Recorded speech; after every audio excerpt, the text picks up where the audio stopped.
I farted. You, The Willie Bitch Projects. yeah, she like the big long dicks. Yeah, getting it all out the way now. Fuck you, Double D. You could just eat me out. All right, we got it. All right. So, out of the whole South Park universe, who is your favorite character and why is it Eric Cartman? It should. I mean, for the longest time, it was Eric Cartman, but I got to be honest. Randy Marsh is the ultimate character, Steve. You'll come back, man. You'll be back. I mean, Cartman's not, of course, but I'm going with like the what I think like the tastemakers would pick. You know, the Okay. ones that really know. You're a prisoner of the present. I think that's all that is, man. He's having his era. We're in our Randy Marsh era. But How could eras you hate the seem to character? go, huh? How could you hate the character? Look at the evolution. I don't hate the character. I love the character, but Eric, man, come on, man. What's a giant to a god? I mean, he has made a kid eat his parents, Go. and he tried to pay for a movie in pubes. Bow. How much is that in pubes? Dude. Okay. Name association. Okay. I think of X-Men, immediately Wolverine. I think Simpsons, immediately Bart or Homer. Depending on who you ask, I guess. Or what time you ask me. South Park, Eric Cartman. Immediately. I mean, if you explain it like that, I can't argue with that, Steve. He's Instant. the cleaner. He's the. You immediately think of him too. All the branding. I used to have pillows that were shaped like Cartman. There's no Respect my authority. I had that. Hell yeah, dude. Well, I mean, you're a hell of a lawyer, Steve. You've convinced me. For pop culture, I could be. Court of public opinion, I'm in, Steve. Cartman, fuck you, Randy. I mean, I like consistency. And from episode 1, which we'll discuss, the man child has been that. All through thick and thin, rain, sleet, or snow, Cartman is going Cartman. Well, and he's the what no matter what you like now, he's what brought everybody to the table. You know what I mean? So Exactly. I don't even know why I was arguing with you in the first place, but yeah, when this show first came out, there was no other character as far as I was concerned. He was the best. He was the Wolverine. He was. You know, some of my favorite TV characters are people I would despise in real life. Zach Morris, George Costanza, Uncle Ruckus, Eric Cartman. Yeah, agreed, dude. I do not want to hang out with Eric Cartman. But would I like to just observe Eric Cartman in the wild and see all of the evil that he perpetrates? Absolutely. And shout out to Uncle Ruckus. I don't want to hang out with that motherfucker, but yes. Yeah, I know you wouldn't want to hang out with me. But this is Steve G and Mad G, What Happened in the 90s, a show where we talk about what happened in the 90s. So get out your double impact posters and your double dragon 2s. And hey, don't miss out on what you're passing. You're missing the hooter of the funky Buddha. Of the fucked up styles, I get wicked. So come on and Cypress starts to kick it. Cause we're like the outlaw striding, but suckers are hiding. Jump behind the bush when they see me driving by.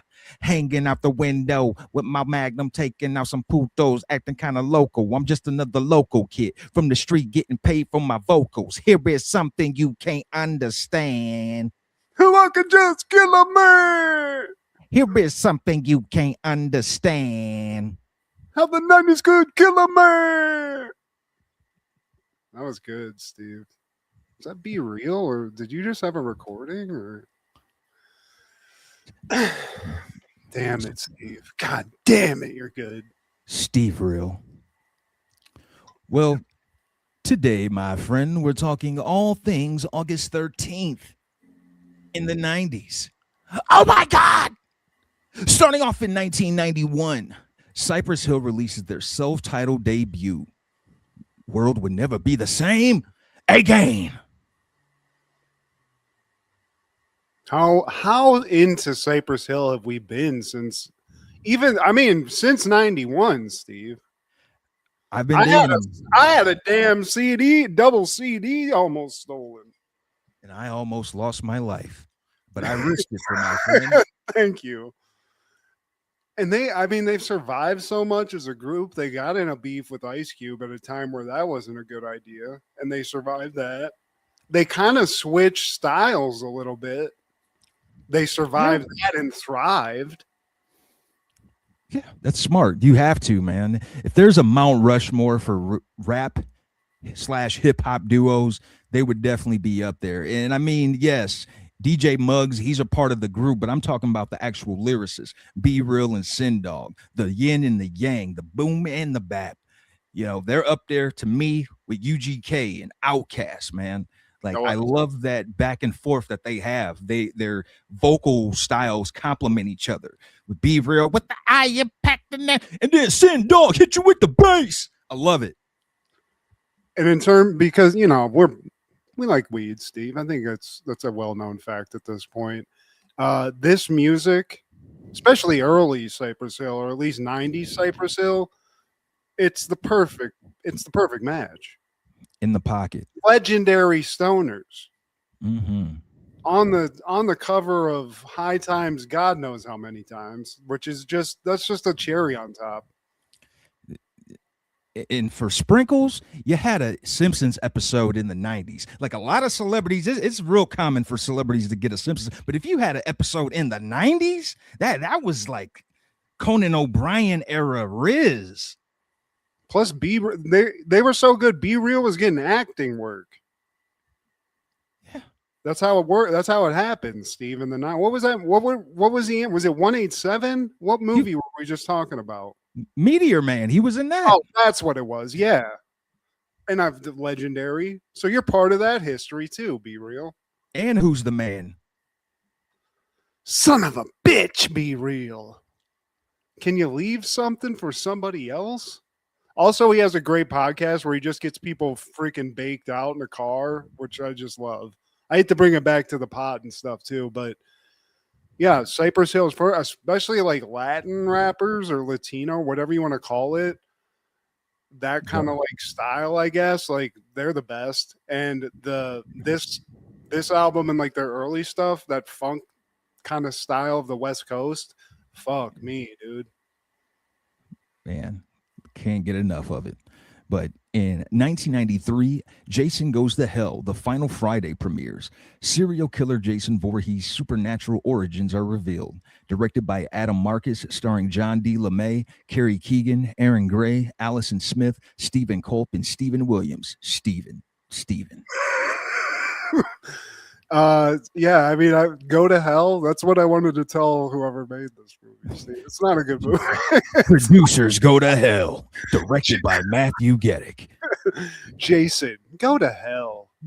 That's how I said this movie, but not a great movie. This is, what happens when you have such a great thing and then you have to keep making more of it because it's so popular. Not your fault. But then it just gets to this level where there's weird slugs that are coming that are part of Jason that he can go into different bodies now.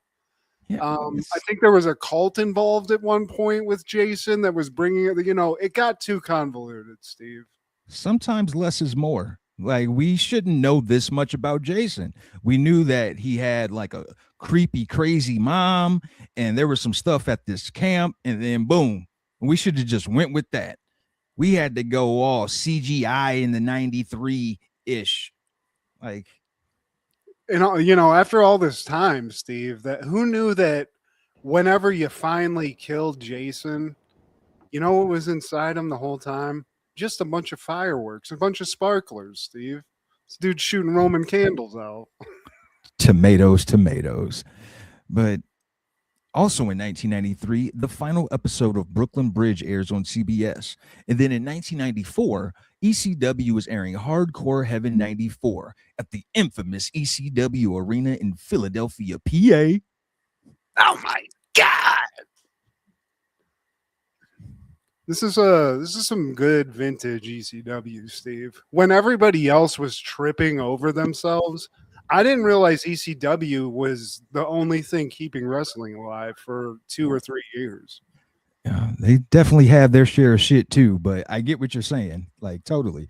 Like I would prefer them like knowing what we know now in hindsight, I definitely prefer them over the other two at this era. Especially this, like this ain't nearly their best, but even this, I mean, there's things notable in all the matches where I was like, hell yeah. Like it was worth watching at least. Some of the shit we've watched for the other federations, it's like Jesus. Oh man. Somebody get the gas mask. And this isn't even really a pay-per-view. This is a super card. I guess, Paul Lee doesn't have that kind of pull just yet for the pay-per-views. But the first match is Hack Myers versus Rockin' Rebel. And I found it ironic that Rockin' Rebel came out to What a Man by Salt and Pepper. They only had a couple of tracks, Steve. They're like, look, man, I don't know. We don't like country in Philly, okay? Well, you remember what I told you about this guy, right? He's the one that offed his wife and himself. Oh, I forgot about that. He's got a luscious mullet, though. I don't want to speak too ill of an evil man, but that mullet, that might have got him into heaven, Steve. That Chris Benoit think he can steal my thunder? I'll show that son of a bitch. Hack Myers looks like he's fresh out of like rehab too. He doesn't look like he's not. It's not a great look, Steve. Hack Myers looks and dresses like one of those like old timey wrestlers. Like if the Three Stooges had like a foe that they had, like, yeah, we're going against Hack Myers. Yeah. Get over here, bub. Yeah, get here, bub. Slapping his shoulders and shit. Yeah, exactly. Yeah, he's got a fat, ugly look. He actually wins this match just for being a little bit chubby, Steve, because the guy tries to pick him up and he just collapses onto the dude. TKO, fat style. Yeah. I was a heavier douche. And then we have the next match, Tommy Cairo versus Chad Austin. Excuse me. Come on, man. Tommy Cairo, you don't remember this legend, Steve? They kept calling him the Iceman. That really offended me. Like, stop calling him that. he looked swollen. Like he is ripped, but he just had like a look where it was like, did you get stung by something? Or he's like 5'9". Allergic to? He's 5'9", dude. Like, who was that little cousin, Crash Holly? Like, dude, he was stout. Like, bro, he probably had to work out like half the time the other like regular sized people did. Like what you only have to work out 30 minutes, Tommy Cairo. You're not a regular sized man, you little bitch. Yeah, they get rocked up in less time. Pause. Well, yeah, super pause on that. And but Chad Austin, he ain't coming out bodied up either, Steve. He looked like if Mr. Perfect fucking just went fully alcoholic, honestly. Stone Cold Chad Austin. Man, I like his in-ring work. He can work, but it's the look, man. That's a part of it. He has a freaking like actual like singlet thing on. It's even pulled down. I don't know, because he doesn't like looking fat. He looks sloppy. Yeah. And for 10 minutes in this match, all he does is let Tommy Cairo try moves out. He's doing every move in the book, Steve. He did this nasty ass belly to belly. It was like belly to get the hell out of here. Did you see that? He just come here, man. Get your little ass over here. Y'all both little, but yeah, Chad Austin, he actually gets the pin. Yeah, he takes a complete ass whooping and then cheats to win. Yeah. And then goes back to eat some more summer sausage or whatever greasy meat he was eating pre-match. Yeah, I'm sorry Paul Lee had no catering for these guys. He's like, yeah, here's a box of churches. Everybody share a piece. Everybody. I wish I could do a good part. In the corners, okay? This is ECW, you fucks. Hey, slice of pizza for everybody. But the next match is Jathan versus Mikey Whipwreck. This is it's opposites. But this Jason guy, I don't know, Steve. We got a bad history with Jason's. This guy's not helping the cause. Yeah. And shout out to this guy, brave man, for trying to pull this off in ECW, and also maybe trying to avoid some sort of civil lawsuit from Rick the Model Martel, because it's the same exact thing, Steve. Yeah, he's got a dick tattoo of another man's dick. It just yeah, it's not a great look. He looks like he dances at gay strip clubs. I think he does. And what's his nickname? The sexiest man or something? It's just sexiest stupid. man on the earth or something like that. I don't know, man. There's this part where they're doing like reverse cradles. They're just like rolling around in the ring. And it's like, man, this is just getting Jason hard. He's just rocked up right now. That's why he wears those Hemsy Hammer pants, so you can't freaking see that the bulge he's got while he's fucking rubbing on Mikey Whipwreck. That poor guy, Steve. Yeah. Mikey Whipwreck. They have this guy just he goes all out, and then you get put in a match with Jason. That's tough. I will give. Here's one thing though. I will give just to give somebody positivity. Jason, he's in an EC. It's a hardcore match. There's no DQs. I think. I'm not really picturing Jason as like the hardcore legend type. Yeah. But dude does a couple of moves, takes a couple of shots, and at the end of the match, he does end up bloody. Yeah. Still not a great match, but just to give the dude some kind of props. Because he was this just wasn't, you don't want it. No one wanted a Jason ramp up, Steve. Well, that's why it's like the third match, and this is for the TV championship belt too. I forgot to say, but they get back in the ring, and all of a sudden the Pitbulls show up. Pitbull 1, Pitbull 2, and they jump on Mikey Whipwreck, and they get Jason the win, man. Now, I don't know. I think Jason was their manager around this time, or he was. Makes sense. Jason collects men, specifically giant yoke dudes, to hang out with him shirtless. So he had to grab the Pitbulls for sure, for sure. He's their pocket pussy. Yeah. Come here, Jason. I don't know, guys. Give me time. I had to go to the doctor last. It's like American Psycho. They roid out on him. Jason, I said, get your ass over here. Okay. Jason, get over here. Hey guys, Spitz Lube. I mean, give me something. Use some of the grease from my Jerry curl, for God's sake. Shut the fuck up! Pitbull 2, grab his ass! Why you think I call us the Pitbulls? One picks the other up and is just fucking power fucking. He's like,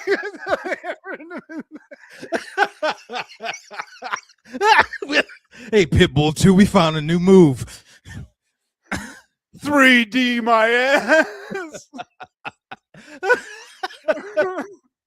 So after they because I like think something happens here where like you think the match is over, right? Isn't that what happens? Or maybe they just come and cheat. That match did end, but the beauty of ECW, it becomes the next match, which is Taz and Jimmy Snuka, who just come in unannounced, versus the Pitbulls. How convenient. The Pitbulls, they're right here. We were just going to ask you guys to come, but you're right here. We don't even ask. Thanks for making it easy, guys. And the guy, the sound guy didn't even have to play a song. God knows what he would have played. What a man again, probably.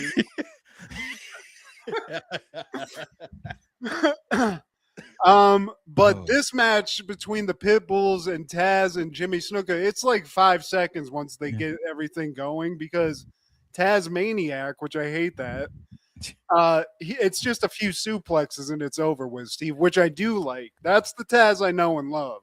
Yeah. Let's drop the name, cut the hair, we'll be good to go. Yeah, Jimmy Snuka gets his flying crossbody. That, that's All we need. That will suffice.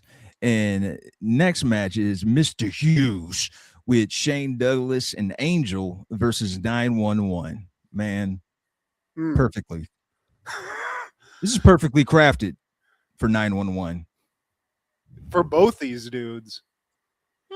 And I like Mr. Hughes has the cheat code of having Shane Douglas speak for him all the time. He never has to really work the mic that I've seen. That's true. Just have a mean grimace. Yeah, and then Shane Douglas is like, "This is the motherfucker, yeah!" And then it's it's go time. So I do respect that, and I also respect Angel's still in the mix, although she's looking a little beat up. Steve, she's got like the whole. She looks like Wayne's girlfriend from Wayne's World. She got the neck brace, man, getting them backshot whiplashes. From the ECW is hardcore. Steve. When Mr. Hughes is one of your in the stable, yeah. Surprised she doesn't have a back brace on too, but I don't know, man. I wasn't expecting much from this match, Steve. 911, he's got one move. Yeah. So it's can he choke slam his way out of this? Yeah, because they did like 3 minutes of just punching. Just like punch. Oh, punch. Oh, I love that shit. Yeah. And eventually he pulls off the choke slam. Paul Lee, he comes out and I think somebody says something on the mic. The girl comes in. Everybody gets choke slam. I think Shane is about to get choke slam. I'm fucking it up. And then he pushes Angel in the way. She gets choke slam. Salute to Shane. That's great. That's great healing right there. That's fantastic. 101. And I think Paul Lee spits on her, if I'm not mistaken. Yeah, and Shane Douglas or Joey Styles is like, I wish that was Hillary Clinton so we could get new health care. He says something wild about that. And then 9/11, it's not enough, dude. Everyone's gone except Angel, who's just ravaged on the ground. He picks the bitch up and chokeslams her again just because he had a little bit of rage pent up. He had to get out. Yeah, everybody's road raging in that locker room, man. And I think this is the point where things skip out, man, because thank you. Yeah, man, we missed out on the Sandman versus Tommy Dreamer match, and then there's Public Enemy, Johnny Grunge and Rocco Rock versus the Rotten Twins, Axel Rotten and Ian Rotten. And that was supposed to be a baseball match, a baseball bat match. I was able to watch the Sandman Tommy Dreamer match, at least a snippet of it, and it was on a separate site, man. But I blame Paul Levesque for all of this. Thank you, Triple H, or Trips, as your friends would call you. Trips. Okay, midi greens. That sounds like some bullshit. Call me Trips, guys.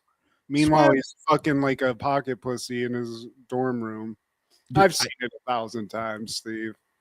And that's why they lost me, man. Like, you don't care about your fans, man. Like, you had a good thing going with the network. It had the whole wrestling library, anything. Pick a territory, pick a year, pick a wrestler. And then you went to Peacock. It got watered down a little bit, where some things got cut out of the pay-per-views and stuff, man. But you still had everything in one solid casing. But now it's just scattered, man. Why would they fucking do it? It just makes no sense. And also, here's a simple fix to this. Put it all on something and charge a god tier pricing to watch. Just have access to everything. Just a one-time fee. You'll make a fortune. You'll make a fortune, Triple H. Everybody's already made their money. This is all classic greed mode, Steve. They don't love us. No, they don't. Never did. They're treating us like Angel. Spitting on us. You were the least coolest person in the clique anyway, you big nose bastard. But the Sandman Tommy Dreamer match, this was notable because after the match, Sandman wins, and then even though Tommy Dreamer's supposed to be a face, people were kind of booing him because it was like, dude, what are you with the suspenders? What's your thing? Chippendales? So he's getting booed. People didn't give a fuck about him, but there was a turning of the tides because at the end of this match, Sandman hits him with the cane in the back. That was the stipulation. You lose, you get cane. And Tommy Dreamer, he keeps getting up. He's like, "Thank you, sir. May I have another?" He gets his ass Hell beat yeah. again. He keeps getting up. "Oh, that's all you got?" It was like one of those Sylvester Stallone kind of, like, yeah, you hit like a punk. And so people started getting behind him, and that's when he became the innovator of violence, man. So there's that. I'm sure Glad is cool on not seeing the Public Enemy match, but I missed it. I mean, just for posterity's sake, I would have liked to seen it, but I'm sure we all know my opinion of the match, Steve. Shameful. There you hey ho.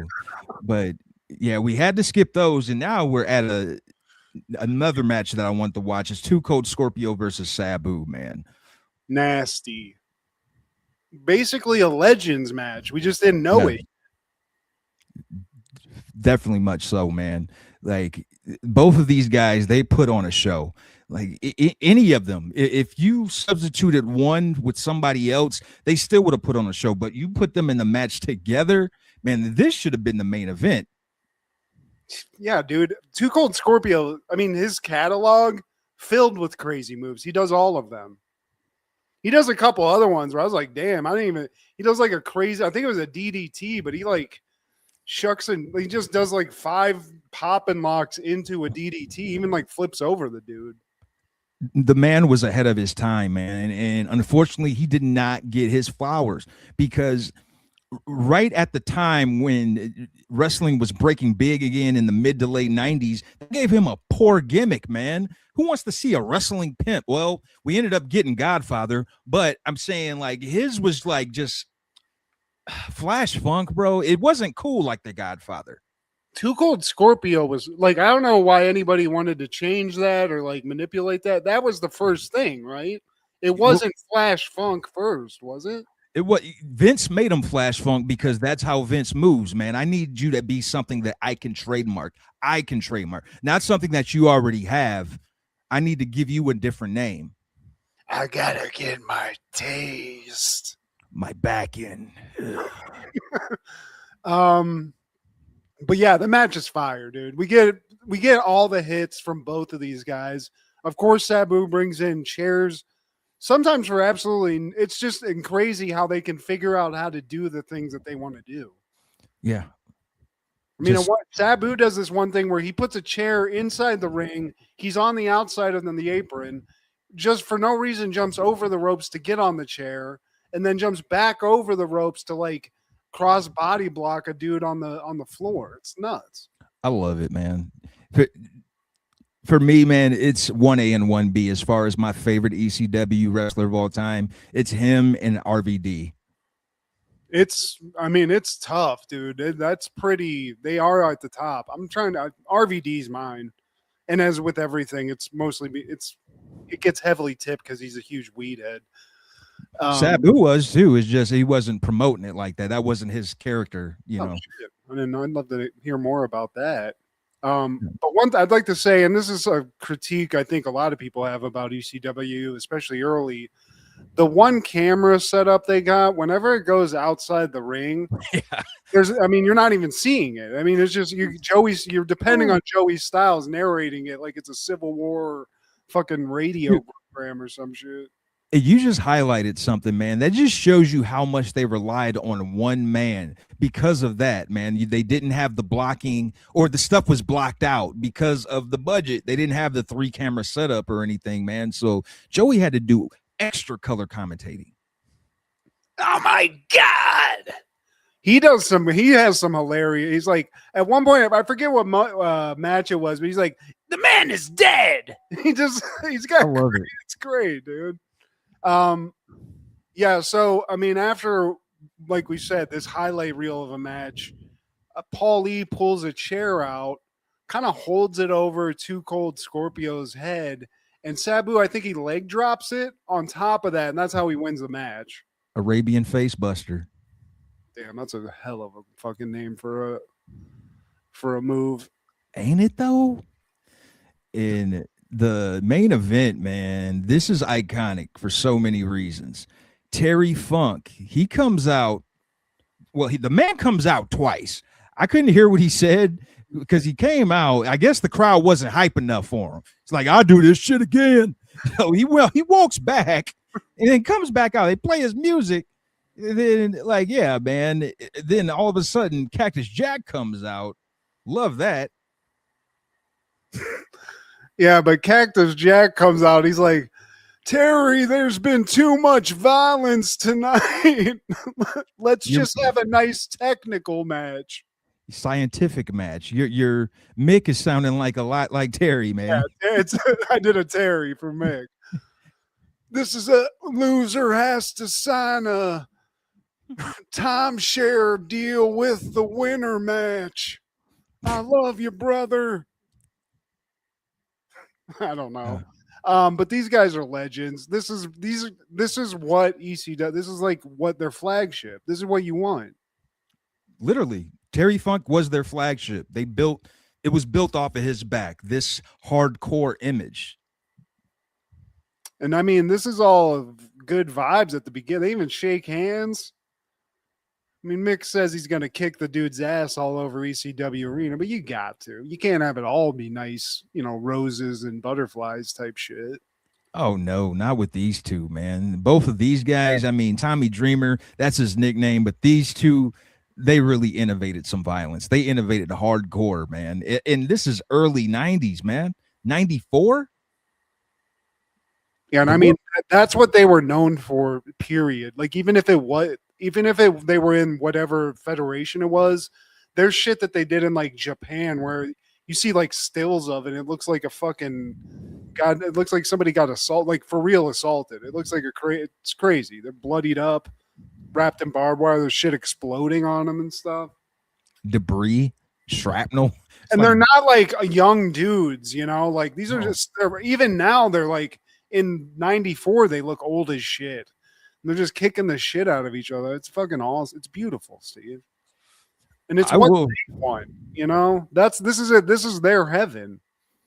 Hardcore heaven, if you will.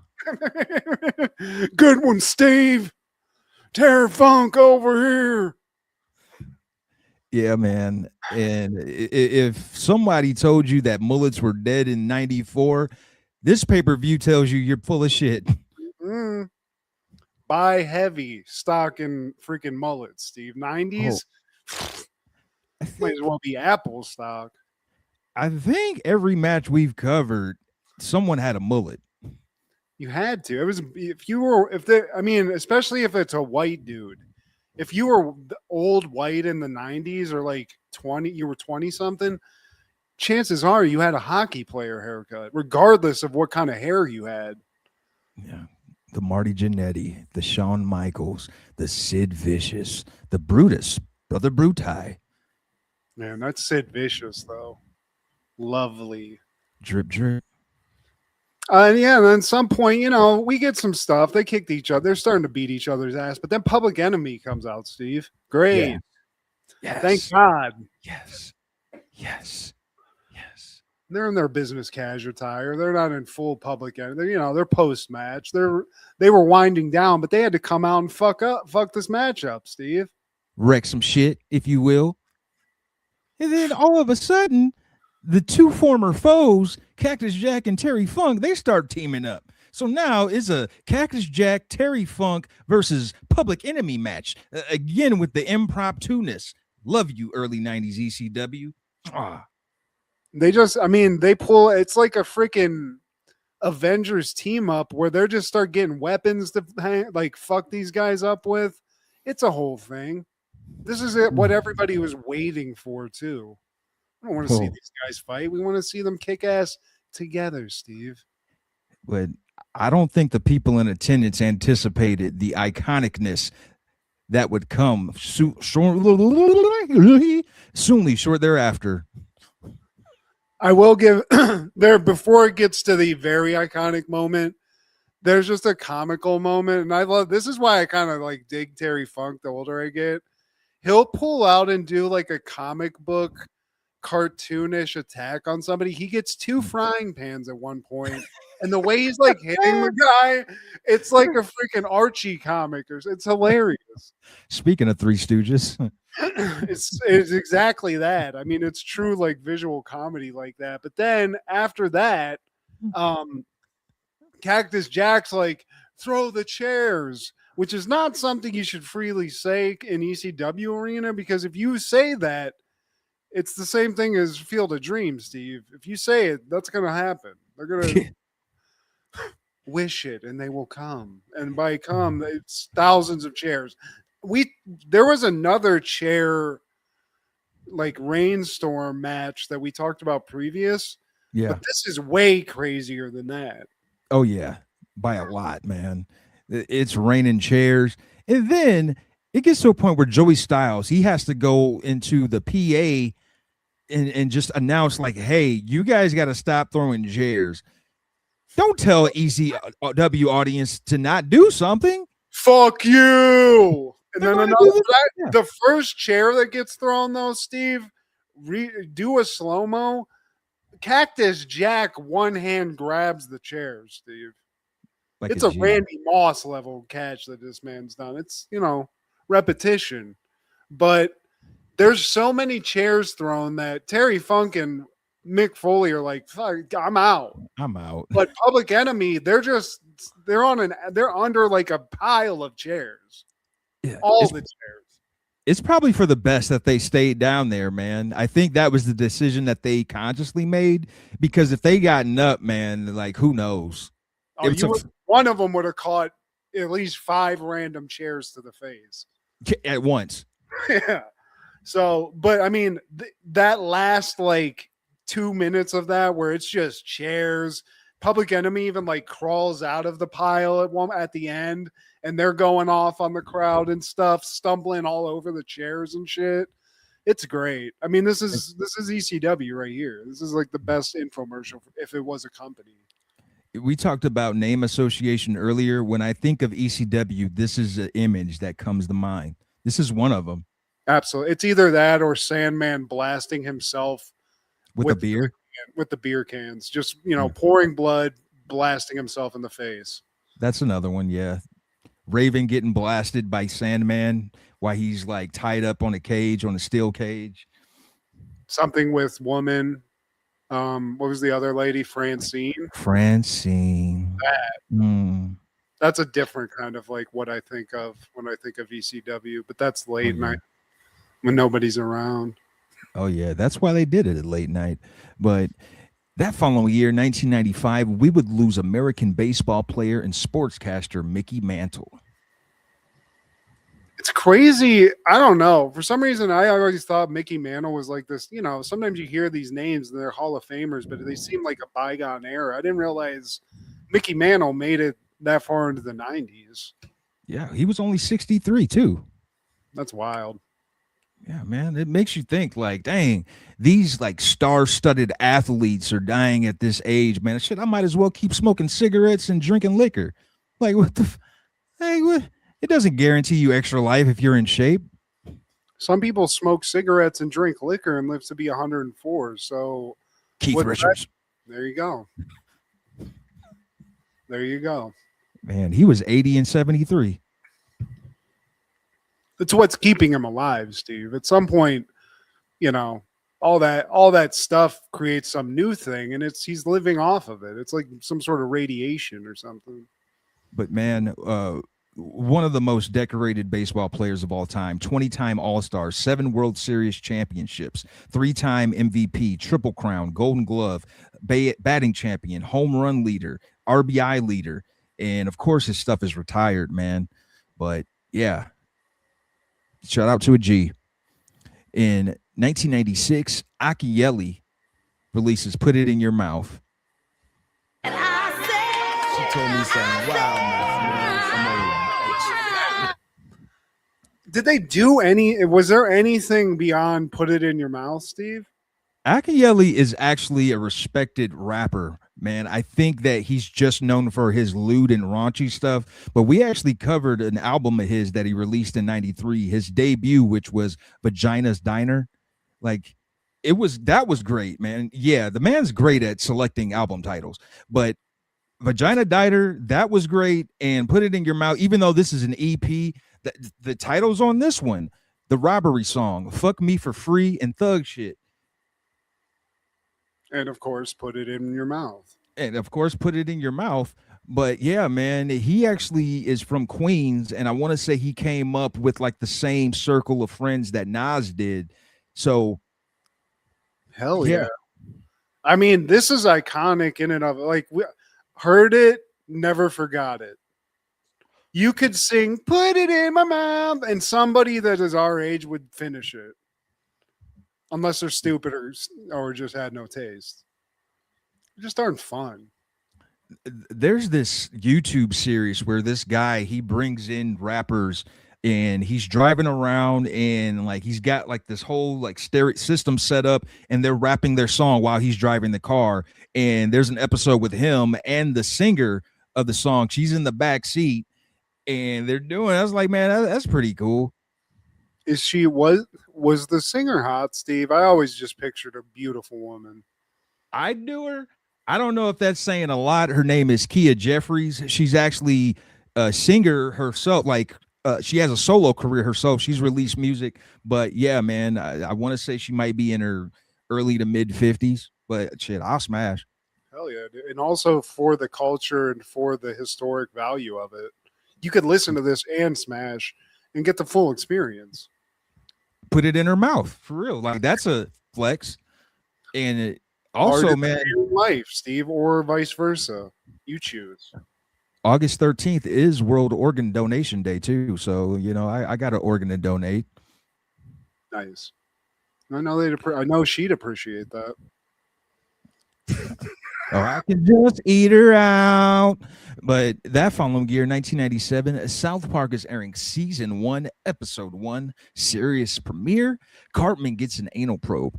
Cartman's dream about being abducted by aliens turns out to have actually happened. And when the aliens take Kyle's brother, all of them must find a way to bring the aliens back and confront them. Oh, man. This is where it all started, Steve. 28 seasons so far. How far do you think? And it never has to stop. It's the genius of the show. It was this good at first, and it's evolved, and it's stayed pretty relevant and great the whole time. And just it's the writing is so good that the quality of what we got at this beginning part, it's just cardboard, Steve, and it's still fucking it's art, comedy. Well, you've seen how it's evolved, man, and that's the beauty of watching this first episode because it seems like it's humble beginnings. You're working with probably a shoestring budget compared to what they're dealing with now. They're the flagship of the network, whereas this, it seemed like Comedy Central was kind of taking a gamble because I want to say Dr. Katz might have been the only one under their belt at this point. And I mean, the only thing to prove that that this was a good premise was a short that they made. Yeah. Where Jesus fought Santa, which was great. But that's a lot of confidence to put in just that, you know, and then just like a pass around tape that everybody was like, oh, this is hilarious. Like truly like one of the first kind of like viral videos. Didn't Beavis and Butthead start off that way?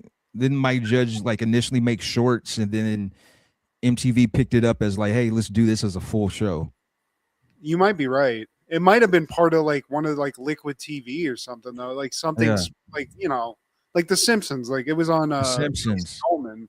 So that shows you, man, some of the greatest cartoons stem from something smaller. They came, you get to see them metamorph into something else, into greatness, man. And South Park, I feel like took the baton from Beavis and Butthead because when we were kids watching Beavis and Butthead was kind of like, don't let me catch you watch that. You know, that's why they aired it like 10 o'clock, 10:30, so past our bedtime. And I think they did that with South Park. It initially aired at 10 o'clock. It still does, I believe.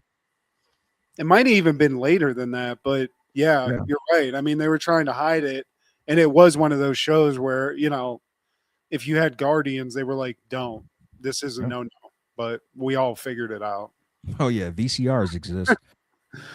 Yeah, this is a great episode. This is a great pilot. You get to meet everybody right away. All the kids, they're hanging out at the bus stop waiting.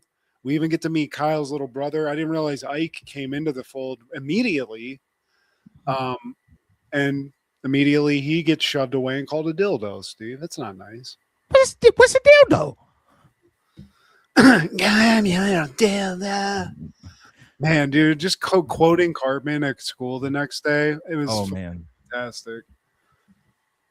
kick So- the baby! Don't kick the baby! Don't kick the baby. Yeah, but Cartman, he tells everybody else, like, he's been having these dreams about being abducted by aliens, and everybody else is trying to convince him that the events actually happened and that the aliens are called visitors. And Cartman's like, nah, it's bullshit, guys. Thank you. And then all of a sudden, Chef pulls up. Any of you children seen the alien spaceship? You didn't get probed, did you? Dude, shout out to fucking Chef. What Isaac Hayes. Isaac Hayes, dude. It's hilarious. He even like I don't even know what prompted that, but what a great move. I was thinking the same thing. It was like, man, how did they? They must have had to do some real smooth talking because they just. Then again, Isaac Hayes, maybe he just had a great sense of humor. But the kids ask, like, what's an anal probe? They put this big boobajoo up your butt. And yet, still, dude, he's like, Cartman's like, that didn't happen to me. None of this is real. You guys are crazy. There's nothing that's been put into my butt. Yeah. It's just a dream. And then the bus picks him up, but Ike is still standing there. He's like, no, you can't go. Oh, time to kick the baby. So he kicks Ike through the bus. Get out of here, you little dildo. But they're watching him like through the window on the bus. And as they pull away, Ike just gets taken by aliens, Steve. It's terrifying. This show corrupted us, man, because I think it's because of South Park. We were so bad-mouthed to the bus driver that we had. We bad-mouthed the bus driver that we had so bad, and she is so undeserving of that. Lady, I hope you're still with us and you're thriving. And she probably wanted to go, shut the hell up! Rightfully so. It would have been warranted, man, because the kids on here, they call her a bitch. What'd you say? I have a bad itch. Okay. That sounded like Little John. What'd you say? Rabbits eat lettuce. Okay. Yeah, I mean, we definitely, I wouldn't say this was a great example, but yeah, it's all right. She needed it too, Steve. Everybody needs a little nudge every once in a while. I'm sure she was pissing some man off, but now we cut away and they're looking at this cattle. Officer Barbrady, he's with this farmer, and this cattle, he's had the third cattle lost in this past month. Damn cattle just be exploding and shit. Why do aliens want to fuck with cows, Steve? What's the deal? They think they're the most intelligent beings on earth. Well, it's not all. Everything's kind of looking like Cartman might have been anal probed, and that's even further explored whenever we get to school. Cartman's hanging out, and I mean, we've all been here, Steve. You have a couple of hot farts. It's funny, but when fire's actually physically coming out of your ass, then you need to maybe call somebody. And first time seeing Mr. Garrison, he's given his history lesson. Christopher Columbus discovered America, and he was the Indians' best friend. And then he just goes on this bullshit. I feel like this is how I was educated. Some bullshit. Yeah. And then Christopher Columbus was like, holy shit, are those fucking Indians? Yeah. Okay, is this on the test? Right. That's that Perrysburg education, Steve. But Cartman, he's still shitting fire or farting fire. And, Kyle's like, get this. Can somebody help this kid? Kyle's even trying to help Cartman. Nobody's paying attention to this kid farting fire. I'm stressed out. Now, he wants to be excused from class. And Mr. Garrison's like, you have to ask Mr. Hat. I forgot about Mr. Hat, dude. Here's another character that's been great from the beginning too, for Mr. many Garrison? different reasons. Mr. Garrison, what an evolution the character's been on. Oh man, in more than 3, 5, 7 different ways. Yeah. But Chef actually, they get to lunch. Chef figures out or is told that Kyle's brother's been abducted by these visitors. And I guess, like, is this where the thing comes out of Carmen's ass? Not yet. Oh yeah, it does. But before that, Wendy Testerberger shows up, and they're always talking about how Stan throws up every time she shows up. No, I don't, dude. Then she's talking to everybody. She greets each person one by one, and then when she gets to Stan, what does he do? That's a tough one. I forgot about that too. Stan's little upchuck thing he did with when he gets over it, Steve. Yeah, she wants to meet all the guys at the Starks Pond after school. And then we cut to Chef, and he sings a song. I'm gonna make love to you, woman, as I lay you down by the fire. Dude, the Chef songs. Remember that CD they came out with? Chef Aid.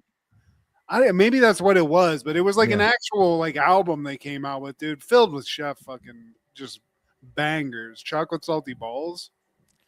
We'll get there. And then that's when the metal probe comes out of Cartman's butt. But Chef, always looking out for the boys, he pulls the fire alarm. I guess the start of diversion. Oh, okay. Yeah. And then once they get outside, yeah, that is what happened. And Carmen, he keeps like even now he's saying it was just a dream. He's still like convinced of that. But suddenly he gets hit by a beam and it just basically he's like it makes him sing like a song. Yeah, he starts singing like jazz singing. Between the moon and the springer, love a singer. It's like a show tune. And like right after that, a huge spaceship appears, and Kyle just throws a stone at it. Which I mean, you got to do something. I don't know if I do that. Yeah, but the UFO it shoots Kenny, and we hear it for the first time. You kill Kenny. Well, at first it doesn't kill him. He gets shot into like a road. He's cool. Then I think he gets hit by a car. He's still cool. Well, he gets ran over by cattle. That's what it is. And then he gets ran over by a cop car. Yeah, he gets run over by Barb Brady. So many famous words. Oh my God, they killed Kenny. So many things that they've just like did so many times they lost. It stopped. But that was another great one. And I always loved how like the rats came and like ate him and shit. It was very hilarious. I don't even understand why they did that, but it's so great. Why ask why with these guys? Yeah. But now we get to see Cartman's mom for the first time. She has powdered donut pancake surprise for her sweetums. Nah, kitty. It's my papa, kitty. I like when Cartman's like, get away, you dildo. And then his mom's like, guess who's going to be sleeping with mommy tonight? You want cheesy poofs? I want cheese poofs. Hell yeah, I want cheesy poofs. Man, Cartman, dude. He was made to be like on everything. It was all quotables from the beginning. It's fantastic. More quotables than Dwayne Johnson. That's great. So after Cartman has his chocolate chicken pot pie, goes to bed, Stan and Kyle have to like trick him to get him to get out of the house so they can lure him and use him as bait to get the spaceship to come. So they do that. They tie him to a tree and just kind of wait. And Cartman's getting pissed off, and they're like, I forget what they say, but he basically shits fire, and then a fucking golden eye satellite comes out of his ass, Steve. Yeah, and Chef's there. He wants first class seats. All of a sudden, the aliens show up, but Kyle, he has a heart to heart with the aliens. Just like, hey, man, I get it. You're doing alien things. That's your whole vibe, but you got my brother. That's my little brother, and if you don't give him back, like my parents will kill me. So, like, give me back my bro. They're like, man, I don't care about that shit. So they leave, and then Kyle, he just starts cussing them out. You like, beep. Kyle's probably my second favorite out of the four. Yeah, that's Kendra's favorite. She loves Kyle. He's I a, agree. he's a ride or die. Yeah, and honestly, he's like kind of the one that I wanted to be like anyway. He's a good kid. And I also, while they're waiting for the spaceship, there's just a couple like cutaways. Like the one where they cut away to Chef, and he's like, "Man, there's like 20 minutes to sample it." So I think he's with two hotties also. Yeah. Well, yeah. And then all of a sudden, after Kyle cusses him out, Ike shows up. It's like, man, aliens talk to the cattle. They see the cows, and like they can understand the cows. They speak cow, and the cows understand them. Well, they are the smartest animals on Earth, Steve. Yeah, and they give him. It looks like a record player, but they gift the cows with some kind of probe, I guess. It's for the most intelligent species, so God knows what it is. It's like Marcellus Wallace's briefcase. It's not for us to know what that is. We're not smart enough. And then Ike jumps out, but then they take Cartman. And then we cut to Chef. The ladies were like, "Where's this great thing you wanted to show us?" "Oh, well, that's in the bedroom, ladies. Come on in." Oh man. Hell yeah, Chef. I like when Cartman gets abducted and then delivered back like immediately, and he just has pink eye. And then we cut to Stan and Wendy. They spend a fun moment just kind of looking at Stan's puke and seeing what was inside of it. You know, that's how you fall in love. Oh, I wouldn't know about that. But I like how Cartman explains he got the pink eye from Scott Baio. Because fuck Scott Baio. Also, I like whenever Ike's like standing on the spaceship, the way Kyle gets him to jump is do an impersonation of David Caruso's career. Yeah. They say that's the first celebrity like made fun of on the show. So there you go, David. That's a badge of honor, honestly, at this point. You should be proud. One of my favorite Jinjas with an A. But on that same day in 97, the Full Monty premieres. 6 unemployed steelworkers from a male striptease act. The women cheer them on to go for the Full Monty, Total Nudity, directed by Peter Cantaneo, starring Robert Carlyle, Tom Wilkinson, and Mark Addy. Show me your tea and crumpets, you fucking wanker. I don't get this, Steve. I don't get how they got the talent that they got for this movie. I mean, Robert Carlyle's an all-around just cool-ass dude from English movies and he's like the English guy in like Trains, like a bunch of cool-ass movies. And he's cool in those movies. So that's weird. Tom Wilkinson was like, I don't think he won Oscars, but he was definitely nominated at least once. I'm saying twice, which is crazy too. And the premise of this movie is just some out of work English dudes. They're just bros. They decide, you know what? We can't make money working, so let's shake our dick. Yeah, but I don't understand how he came to that, knowing what him and his friends look like. Like, typically, you're built like a wrestler, and you got abs and stuff. And it's like, you know what? Chicks dig my body. I don't know what the thought process was for him to get here. Insanity, maybe like some kind of like hallucinogen, but yeah, it's a gross crew. It's an old bro. It's all ugly dudes, and then they just find a guy with a huge hog. Steve, they find Girthquake to like fill out the group. Oh, but dude.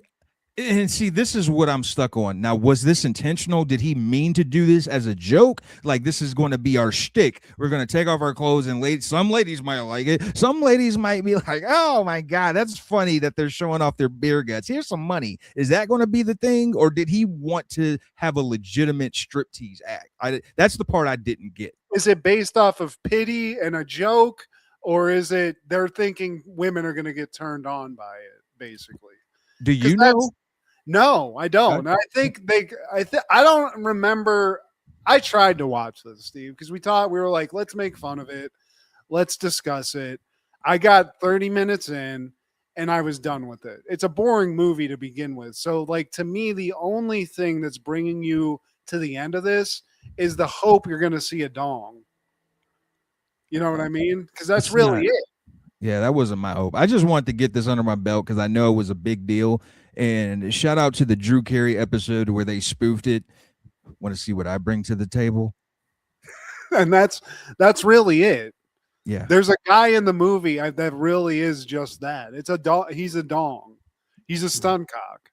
Yeah. But shout out to some normal gross bros that just said, you know what? I need some money.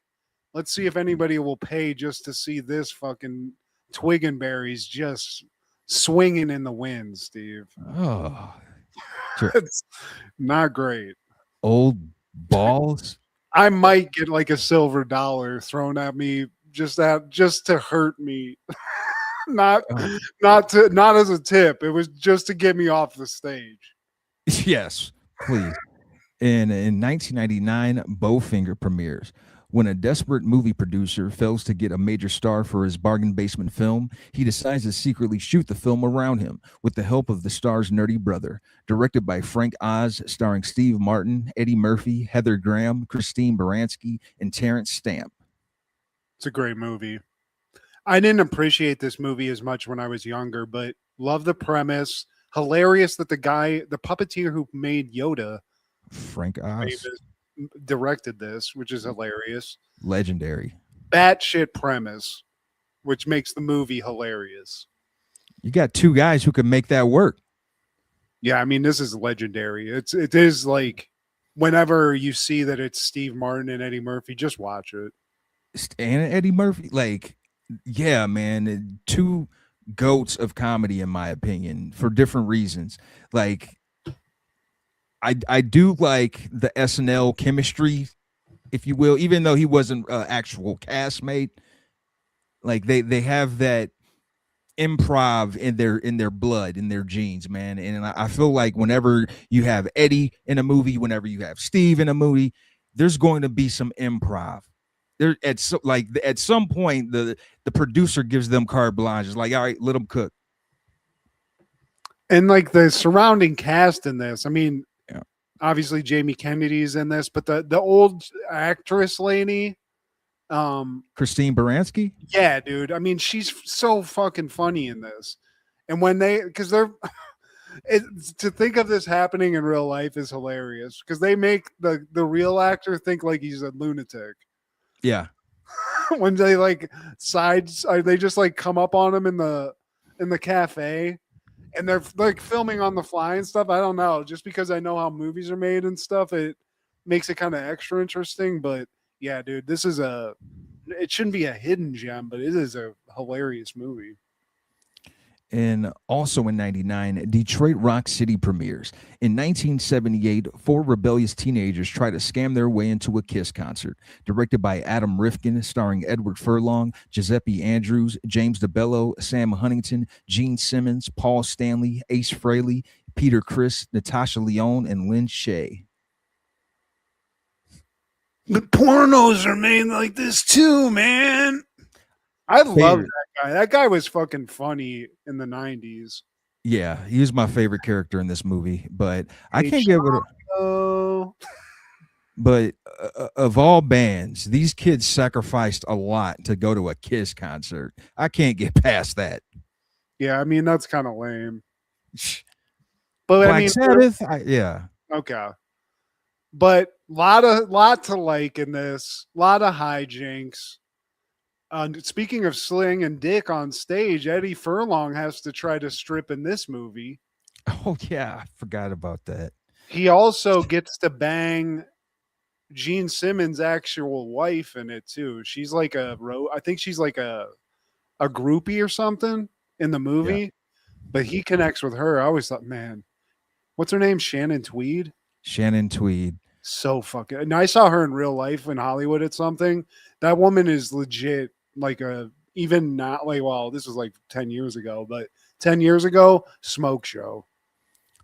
And Gene Simmons is such an ugly man. The older he gets, I really detest him. Like, he's the guy that speaks out on hip hop artists getting inducted into the Rock and Roll Hall of Fame. Like, every year, I see this tweet being rotated and being pushed around. Like, it's always him speaking about this. And it's like, dude, hip hop and rock and roll have the same foundation. But I don't want to get too much on that soapbox, man. But I really don't care for Gene Simmons. I don't really care for Kiss. They're like ICP for boomers. Yeah, it never. I mean, there's a couple of catchy tunes, but I ain't going to a Kiss concert even for free. Gene Simmons, from every story I've ever heard, seems just like a complete twat of a human being. And when he's not busy being a twat, he's like, buy a Kiss coffin, buy a Kiss condom set. It's always like a marketing ploy for some shit. And Like, dude, one thing that I did find funny about this, researching it, he was like a producer on this, right? yeah, of course. And he, so being a producer, he had like say in what get cut and what didn't get cut. So Paul Stanley, I think his daughter was supposed to be in the movie, filmed a part in the movie, and when it got premiered, nowhere to be found. And I guess that drove a rift in between Paul Stanley and Gene Simmons. Maybe there was other shit involved, but just another thing where Gene Simmons is like, yeah, sure, Paul, I'll put your daughter in this. And then he's like, fuck that bitch. Yeah, dude, I'm 100% putting that on Gene. Oh, 100%. Yeah, I mean, so if you don't want to buy a Kiss coffin, maybe this movie, even saying all that bad stuff about Kiss, still dig the movie. It's a funny like coming of age movie. Got a young Natasha Lyonne. She was killing it in '99, man. American Pie was just released, and then she's seen in this movie in '99. Still around. Still around, man. Not fucked up, really. He's thriving. Yeah, she's gotten clean. We all had our past, man. She's interesting too. She's got an interesting look, and I'd smash, Steve. I like that voice. Yeah, it does it for me. And like, she just seems like a cool chick. Like, I always got the vibe she was like one of the homegirls. Like, if you didn't smash, at least you got a really cool homegirl. Hell yeah. And she'll bum you a cigarette too. Right after, if y'all do bang, or shit, she might be chilling on the couch. You come out, you got a square. Yeah, you want to come back here? Not, no. All right. I mean, all right. I'll be back out. But yeah, man, what are your callbacks? Oh, I know what my callback is. 90s legend sighting. I got to go see Weird Al Yankovic live in concert at the Ohio State Fair, Steve. Yeah, I saw that. Dream come true. Never got to see him as a younger person. I'm not like the biggest Weird Al fan, but seeing him live now made me a bigger fan because dude is like 66, I think. Yeah. Killing. He's multiple outfit changes, including the fat suit from Fat, dressed like Kurt Cobain for whatever the Smells Like Teen Spirit thing was. Yeah. Obviously the Amish outfit for Amish Paradise, and his background group is just filled with assassins, dude. The music was fantastic. He was fantastic. He performed for like an hour and a half, and you got all the hits. So I love that. And then to show just like this weird how talented him and his band is, for like the last 2 minutes, they were doing like medleys of all of his songs. And for like a minute, they just did like this weird sort of freestyle of what was just like gibberish noises, but in like melody together with dancing and stuff. It was so wild, dude. And for a fair show is pretty fucking awesome. Nice. Man, like I've always wanted to see, dude. I didn't know he would do like his whole costume switcheroo on stage. All of it. And he's running around on stage, multiple accordions. He's pulling that out constantly. I mean, it was fantastic, dude. The guy's, I didn't realize, I mean, I did, but how talented he is. And also, like, the AV stuff he has going on behind him. You get multiple clips of the videos, and he has these funny, like, he'll splice himself into, like, famous 90s interviews with people, or it's just like he's there with Sean Connery when he's talking about like slapping a woman. He's like, man, that's kind of crazy. And he'll just like, it's hilarious, dude. It's a great show. I've seen a couple of those. Yeah. That's dope though, man. Hell yeah. And he also shows clips from UHF, the movie, which I always loved. I think that's technically an 80s movie, but yeah. Hell yeah. Shout out to a legend, dude. And all I got is Gene Simmons, you're a dildo. Steve, buy a kiss coffee. I can't even do it. Yeah, I'm with you. Fuck you, Gene. You don't deserve Shannon Tweed. I don't get it. Yeah. Or a monster hog. That's unfortunate. That's what they say out here. That's what they say, Steve. Yeah. That's what they say. Yeah. I hope it's not true. You don't deserve that either. But please like, share, subscribe, and comment. Please tell your sister I want to put it in her mouth.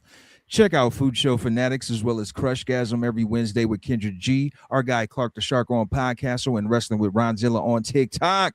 This is Steve G and Matt G with Heaven in the 90s. She said, put it in her mouth. I mean, her motherfucking mouth. I don't want to play too much because I think you can only play so much or you're going to get